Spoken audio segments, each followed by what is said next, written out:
Welcome to You Got to Laugh to Keep from Crying. My name is O.W. Sweeney. I'm here with a friend, a longtime friend, my co-host, and my brother, Richard Courts. Yeah. How you doing today, my brother? I'm doing pretty well, brother, and as always, it's good to be here with you. Let's get on with the North Carolina Triad Jobs with Justice. Where you can reach us at 336-272-2758. Okay, now we're gonna start on a shaky grounds and try to end on a high note. In other words, we're gonna talk about that disaster, and then we're gonna try to bring the disaster that took place yes. in Iran. Well, let's just say we're gonna start with the bullying. And then we're going to end the last several minutes with some positive news out of New York around the mayoral race that's taking place there. Okay, then. Yeah. Now, So, all right. My point is that's what's going down in Iran. Some people want to seem to call it a war, and I guess that's their right. But I don't see it as a war when somebody come up with you with overwhelming force that you can't match them with. And they won't let you get even with them so you can talk back to them, which I considered bullying. Yeah. The United States went over to Iran after Israel attacked them, right. okay, because they say we can't allow Iran to have a nuclear weapon. You got one, why they can't have one? Right. Are you going to say because they're going to use it? Especially the United States of America, which is the only country I know that have used an atomic bomb on another human being. Right. All true. So the question is that even, number one, you brought up, everything you just said, in my opinion, is true. So number one is that Israel just attacked Iran less than 2 weeks ago, still now. Bullying Iran. They bullying Iran too.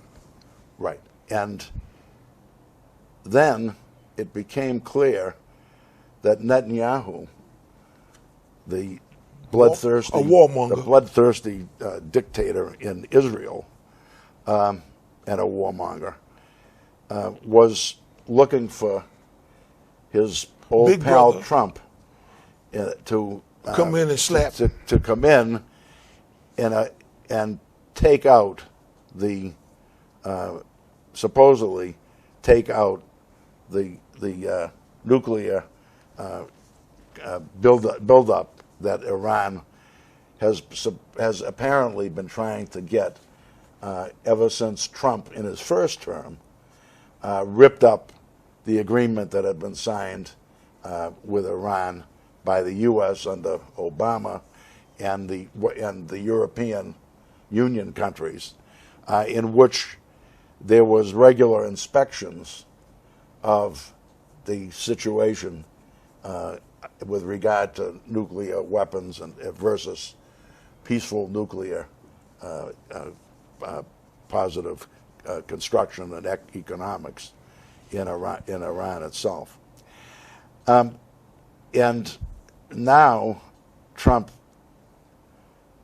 followed not the U.S. policy, because Trump's own director of national intelligence, Tulsi Gabbard, told Trump and the U.S. government that there was no indication that Iran was making any kind of weapons out of their nuclear materials at all at this point. So it was and in fact, Trump came back on his own director of national intelligence and said she doesn't know what she's talking about. And then Trump, made the decision, or whoever is behind Trump as well, the big money behind Trump and his fascist gang, to go ahead, take advantage of the fact that Israel had smash the air defenses of Iran and go in and have a free range to, it's like in a shooting gallery with the ducks, those ducks in the shooting gallery, and have free range to try to take out the Iran's whole nuclear apparatus. And so it was totally unprovoked. Number one, Netanyahu's bloody reign in Israel and in Palestine, where he's taken one expansion of the war from Gaza after another, and there's been no basic coverage by the U.S. media denouncing Netanyahu and the Israeli settler regime, the Israeli colonial regime, for any of these things, including this one within the last couple of weeks where he's turned on Iran at this point. But Trump has had it both ways up till now. And this is one vicious thing that the Democratic Party and its talking heads at places like MSNBC and CNN and all, their coverage of the presidential election was so rotten that they never included, basically, the fact that Trump was appealing to his white working class base on the basis of not being a warmonger like the Democrats.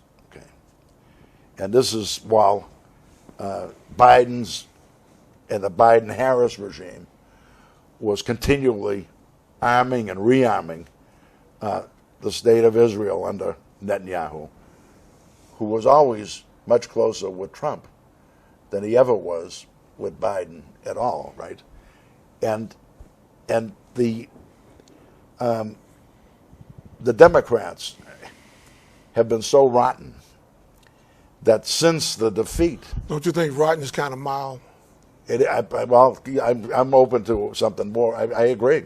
That's just the worst thing I can think of at the moment. Okay, OW, sorry, but they've been so rotten that even since the election defeat by Trump, and by hook and by crook, and by Musk and the billionaires, and by the rampant corruption and the rampant threats of the Trump fascist forces, those Democratic leaders, the corporate leaders of the Wall Street frontmen and women for the Democratic Party, they have tried to blame the Democratic Party voters for the defeat at the hands of Trump, when they did nothing but carry out constant warfare against the people of Palestine, and particularly in Gaza, but all over Palestine, and even were the ones who set up and continue to fund, through NATO in particular, the U.S. war against Russia over the Ukraine. So now Trump tried to have it both ways. He wanted to take advantage of the fact that the Iranian air defenses were gone, and so he can boast of how bad the United States of America is? Continue to, as you and I both have discussed on this show repeatedly, continue to pursue the policy of bullying that might makes right, and use the Israeli military forces with the U.S. technology to continue to bring more terror, not only to the people of the United States, where we've got U.S. Marines in Los Angeles, and all over the United States, the scapegoating of the immigrant working class in this country but also threatening the rest of the world, which is a lot like what Hitler and the Nazis did in 1939 and 40 when they went through a whole number of European countries in a matter of a few weeks because they were such a fearsome force that had not been seriously challenged yet. Yes. And that's what Trump has not been seriously challenged in this by Trump's forces. The U.S. forces have not been seriously challenged in this period. And they're trying to continue with that. And you can look at that in several different ways. Right. Trump said the American people gave him the authority to do what he's doing by voting him the president. Well, I thought they voted him the president by making him the dictator that he is. Okay? Or by making him, putting him in a position by election to then strive to become the dictator. He's not entirely he's not striving to become. He is the dictator. Well, he is. Let me point out. And my point is this go here. ahead. Anytime you're supposed to be the president of a country where you have 3 equal branches of government, and when you can say, who is that judge to tell me what I can't do? You're a dictator because you're not respecting the other branches of the government. They have that right from the Constitution of the United States. This is why he's doing what he's doing. That's why he went over there and bombed Iran, because he see nobody putting him in check. That's what I'm saying. That's exactly what I'm saying. And he used the Israeli military to mainly carry out this terror attack on Iran. And within it is something that we need to point out very strongly to our viewers. And that is that only Congress is authorized to declare war. That's correct. And yet, in this scenario, in this situation, what Trump had to do was an act of war. What Trump had to do in order to assist Netanyahu, or in order to have Netanyahu and the Israeli military assist Trump's forces, was he had to expose the fact that it was U.S. Munitions. It was the U.S., especially the U.S. planes, the only planes in the world that had the capacity to carry this lethal cargo, and even had any shot at all of destroying these underground nuclear installations in Iran. And he knew there was a risk, and that's why he seemed very. I mean, first of all, that he was pretending to the Iranians that he was in going to negotiate a peace with them, and then went ahead after 2 days into his 2 weeks supposed thinking about it, and provided that the crucial air cover and air transport. Of war. Yeah, what's that? The act of an aggression of war. I'm glad to hear you mention that, because that's such a fundamental thing. And at least the Democrats in Congress, and even Congressman Massey, a Republican in Congress, have said that this was unconstitutional because Trump didn't even consult or even pretend to consult with even the Republicans in the Congress before using as what you call this act of aggression of war. And so we're now seeing that Trump not only has not kept his promises about improving the economy, the price of eggs and so on and so forth. Somebody once said the only reason you know Trump is lying, his lips are moving. Okay. But I want to enumerate a few of those times when his lips have moved during the campaign and all. That the idea of tariffs, that what tariffs are bringing through Trump to the world is inflation. And that's what is, instead of reducing the prices for the people of the United States that he promised to do on day one, that what this is doing is jacking up the prices on everything from eggs to autos and everything in between. Well, isn't his pocket getting fat over it? Well, his pocket is getting fatter in a number of ways, including cryptocurrency that he and his family have now cornered the market on in the United States, which is, I guess, fool's gold. I can't only to you. Yeah, yeah. Because you're not fool enough to buy it. Right. Well, exactly. And anyone else that's not fool enough to buy it.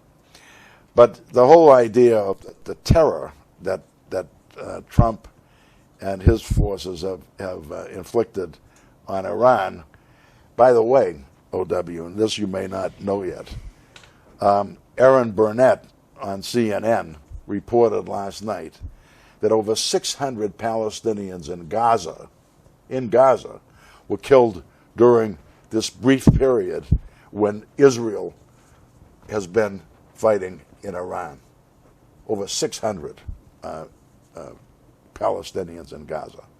So the war in Gaza by Israel and the U.S. Which is not much of a war. Well, let's put it this way. Now it's over 56,000 Palestinians that have been murdered in that war. A massacre, would you say? Yeah, it's more of a massacre, yeah. There was the great founder of the Soviet Union, Vladimir Lenin, pointed out that what Europe was calling war was a one-sided massacres against the peoples of Asia, Africa, and Latin America. And that was true 100 years ago when Lenin said it, and is also, as you observed here today. But it's still war in the sense that it's a war of conquest and seizing assets, killing thousands and thousands under of people. the framework of peace through strength. Yeah, well, okay. And so I think that's but the Democrats now are raising, with Congressman Massey, the Republican, are raising the constitutional question that Trump has violated it in this act of war against the Iranian people. I even heard I even heard somebody use the impeachment word, but I ain't heard nothing from the House of Representatives about bringing him up on impeachment. And I guess as long as he got his flunky Johnson in there, you never see it. But this is an impeachable offense in my case. Yeah, in your view, and the other thing is that we have seen the big beautiful bill. The big beautiful demonstrations against in the United States having no kings. And over 2,000 demonstrations involving most of them peacefully. And the one that wasn't peaceful was peaceful until the police showed up. Right, exactly. And that also was a Trumpian phenomenon. But and up to 5 to 6 million people that have been in the streets in that one day, that one Saturday, and compared with Trump's birthday party for himself that he paid for with our taxes, of having the military shuffling their feet in Washington, D.C. on what was called a march. It was quite a contrast that on the same day you had this powerful thing.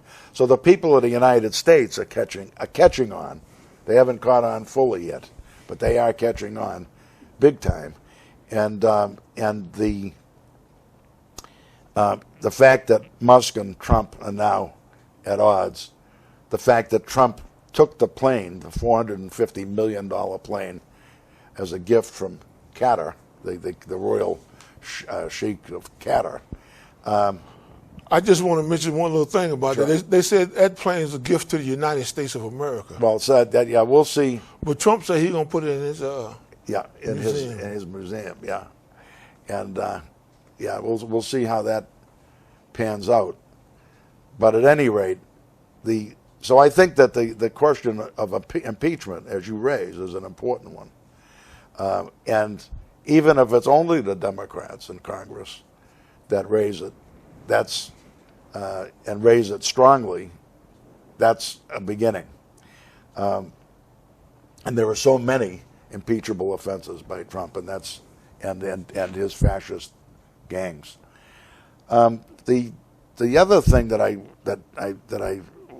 we want to point out to our viewers, that's a positive sign that the people are beginning to catch on, is the fact that in New York City last night, a 33-year-old Democratic socialist and Muslim, Zoran Mamdani, won the first round of the Democratic mayoral primary, which is a ranked choice primary vote.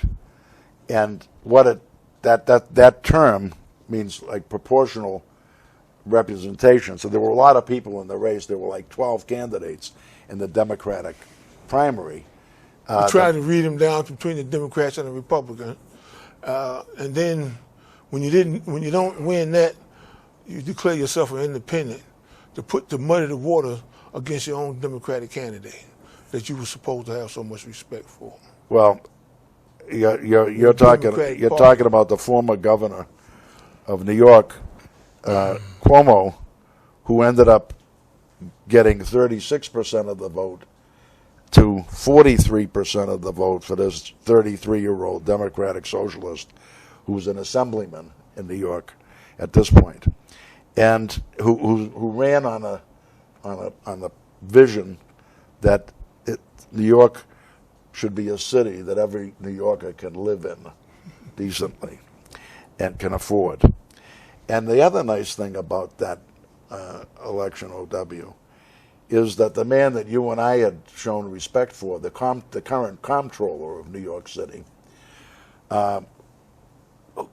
Lander, got 11% of the vote, but he and Zoran Mamdani, and he's Jewish, and so the Muslim candidate who won the vote, and the Jewish candidate who had stood up to the ICE agents in trying to protect the immigrant people from being detained and brutally detained at that, and in the city, he got 11% of the vote.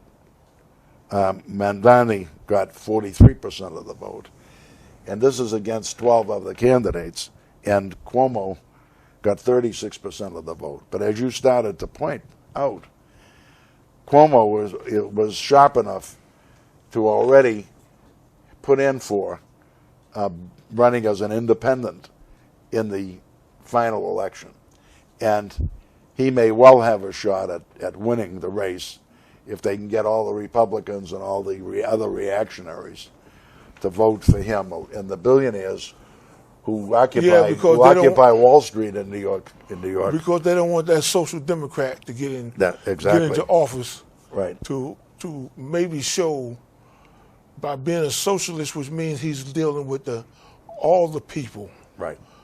And not just the select few. Wall Street. Right. Yeah. Exactly. They don't want nobody to get in there to try to give the people a voice, to bring everybody up. Right. They want to keep the ones on top to maintain the top heavy. Right. For their own personal gain. Right. And so, absolutely. And so what we have to conclude from this is, following the 5 or 6 million U.S. people that came out and denounced Trump and the fascists by saying no kings. That's followed up now in New York City. This is the next election after following that huge turnout, and the people in New York City have expressed themselves quite clearly that what they want is a fair shake, a decent life, and an end to billionaire rule. So that's very encouraging, and especially when we focused most of this program on such a disturbing thing as would-be King Trump exercising this authoritarian authority with no consultation, even with his Republican stooges in Congress, went and bombed the sovereign country of Iran. And the other thing that we could add, OW, is the United States actually had a lot of responsibility for the rule of the imams in Iran, because it was the U.S. CIA in 1953 that overthrew the democratically elected Mossadegh in Iran and put in the most bloody Shah of Iran into power, who lasted there for 25 years of bloody rule. So that's all. So the U.S. was responsible in the first place for this development. And what we know is that in our unity lies our strength.